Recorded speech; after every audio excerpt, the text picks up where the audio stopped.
This was perhaps one of the most heavily watched, most enjoyable to watch debates in a long time. What do you think? Well, how could you look away? I mean, it was great TV. There was something for everyone. If you wanted to see a Yahoo News comment thread achieve sentience, you could watch Donald Trump.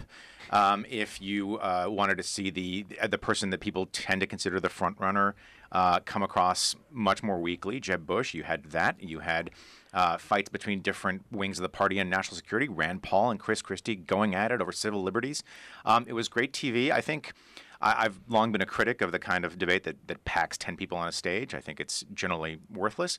I was proven wrong last night. Yeah, what do you think, Susan, about how Fox organized this whole thing? It was unwieldy, and yet a lot of people are saying, like Olivier said, that they did a pretty good job. Well, that's right. I mean, in many ways, actually, you could argue that Fox was the winner of the debate last night. They came out of the gate with very strong questions. They had a very clear-cut strategy with the triple moderators, which, again, I normally would say 10 candidates on the stage, 3 moderators. This is not a recipe for exciting television.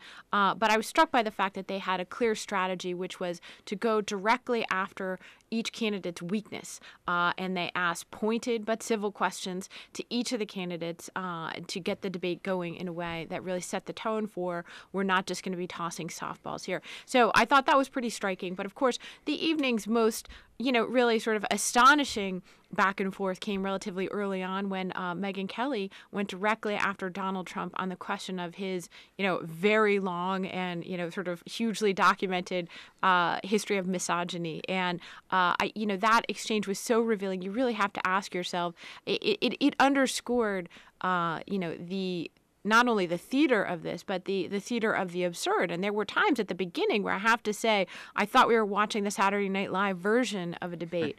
It did become more substantive later on, but, come on. Didn't you ask yourself, like when Donald Trump walked on the stage, even the moderators, they look like people playing characters in an American presidential election at times rather than a presidential election. And so, while it's getting good reviews for being good TV, if you actually look at the substance of the debate, I think you could argue that another part of the Trump effect that's playing out here is that it was not a super wonky, substantive debate in the way that go back to 2008, the much maligned 2008 clown show or 2012 clown show, and what you'll see is a lot of pretty substantive policy discussions and disputes, which we did not hear last night.